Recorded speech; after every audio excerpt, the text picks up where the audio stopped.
Hello and welcome to the Psychology Vault.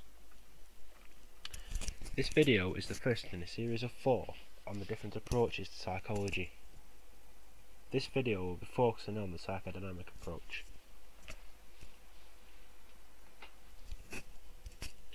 There are assumptions that come with every approach to psychology, and the approaches to the psychodynamic approach are that the human mind consists of 3 aspects: the ego, the superego, and the id. Another assumption of the psychodynamic theory is that there is a subconscious level to the mind where memories can be repressed. And finally, another assumption is that repressed memories have the ability to cause psychological illness. Now back to the ego, superego and id. Now this might look complex at the start, but it's not really. It's the ego is as we see ourselves. Is our self. It's our consciousness, and the superego is what you could say is our conscience, and the id is all our animalistic desires. It's often been likened to a human standing there with a devil and an angel on each shoulder all the time, with the angel always whispering good advice, what you should do in every situation, what is right to do, and the id telling you everything that you want to do but is not particularly right. And we'll be going on to the subconscious level in a minute. Right, the main theorists, the main theorist in the psychodynamic approach is Sigmund Freud. It's if you're studying psychology, you can't help but hear of Freud. It's he's been said to be the father of the psychodynamic approach. Right. Consciousness.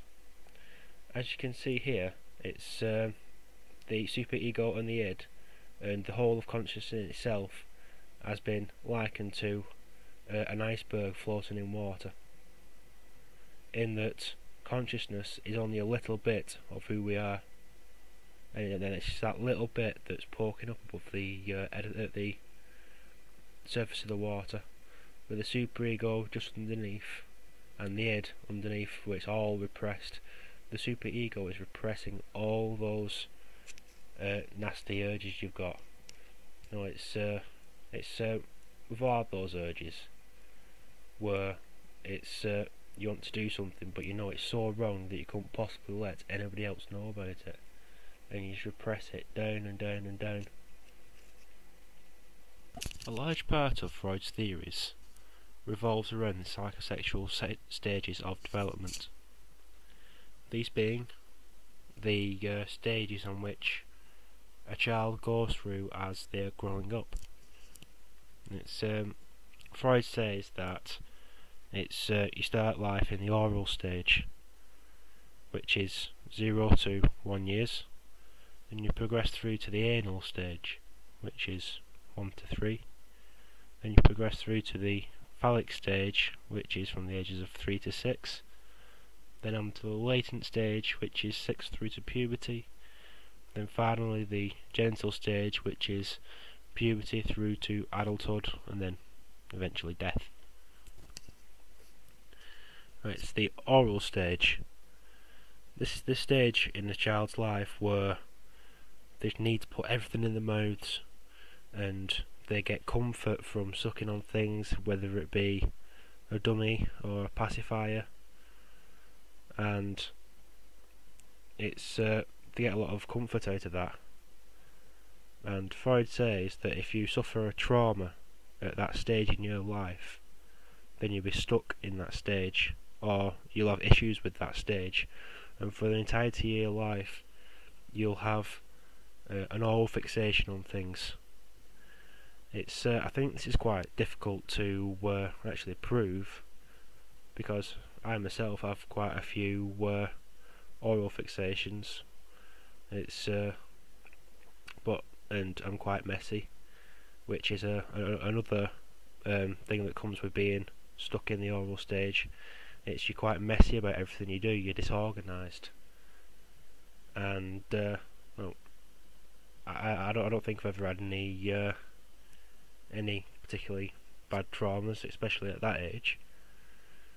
But it's but it does say if you have a trauma, you're stuck in that stage, and certain personality traits come from the being stuck in certain stages.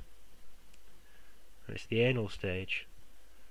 This is the stage where a child is fixated with his or her own feces, and it's a stage where they're learning to use a toilet properly, and it's they get enjoyment out of having a poo, and basically seeing what's come out. Now, Freud says that if you're stuck in this stage of development, then it's what's called OCD will come about from it. You'll be clean to a fault, and it's you won't be able to stand any mess around you whatsoever, and you'll be quite ritualistic in certain actions that you do. It's we're going through on to the phallic stage. This is where this is quite a sexist stage, because phallic means penis. So it's whether or not it actually applies to the female part of the population, it's uncertain. But this is the stage where particularly young boys are fascinated with their penises and get enjoyment from, well, basically having a bit of a play. Right, now on through to the latent stage of development. This occurs from the age of 6 through on to puberty, and this is a stage in a child's development where there isn't that much sexual tension. There's nothing going on, and at that point in their lives they have no sexual desires whatsoever. But of course, as we all know, that changes as the child goes on through, and particularly in later puberty, and it's boys start noticing girls and girls start noticing boys, and then of course you go into the genital stage, where every adult will be in that stage for the rest of their lives. It's basically where we gain pleasure from stimulation of the genital area and with each other. So it's just basically sexual attraction to other people, and well, yeah.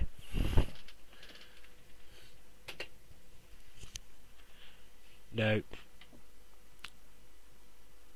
due to Freud's theories, he came up with a type of therapy from it, and it's called psychoanalysis therapy, and it's designed from the theories posed by the psychodynamic approach. The therapy itself aims to pull repressed memories out from the subconscious and into the conscious through the use of open conversation. Now, just going on to a case study next that was done by Freud himself, and it was one of the biggest cases he had upon which the psychoanalysis therapy was designed, which is as you can see on the left there, it's the Enigma of Anna O. Now, Anna O came to Freud with a lot of problems. She was a nurse at Liverpool nurse, and she was living with a dying father.